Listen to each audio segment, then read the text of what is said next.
This is Mike Beard. I'm back with another video. So, the other day I made a video. It's probably 4 minutes long. It's probably the longest video I've ever made on TikTok. And basically, I was encouraging young men and women to do their part. Young women, I wanted them to get themselves together, present themselves as youthful, feminine, fit, friendly, cooperative, and submissive to a man, and get married in their peak years, which is 22 to 25, and not be waiting until 30 when 80% of their eggs are gone. And I was encouraging the men to stay on their grind, and when they develop and they get past 35, then they can start looking for a woman of that age, and that significant age gap will bridge the maturity and the financial wealth and everything else that both parties need and seek in a mate.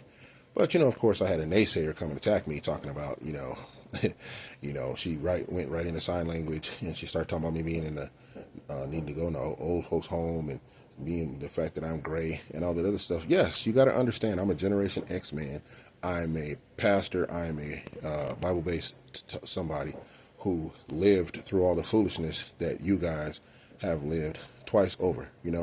I literally am 18 times 3. I have lived 3 full adult lives. And so with that, there comes a lot of knowledge and responsibility in that. And so if I'm telling you, you need to stop using these tropes from the 1960s, 70s, 80s, and 90s about black men.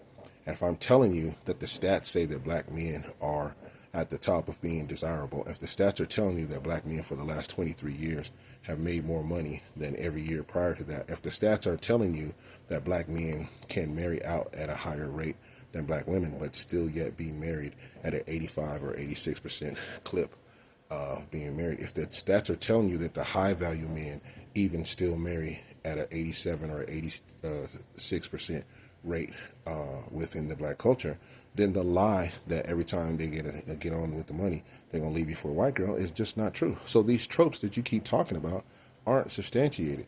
And the reality is that there used to be that, there's not enough men that make enough money. Well, actually, blackdemographics.com shows, shout out to Media Man, shout out to Obsidian, Obsidian Ali, they showed through the stats that once a black man makes $50,000 or more in every other category, we out-earn black women. So the lie is that there's not enough of us to go around that have enough money, but that's not true. There are 2.5 million black men that make more money than the women who make over $100,000. So that means that there's plenty of them that make the money, but you're not fit. And what they're saying is, you need to listen, because the whole thing that I was talking about was that the video was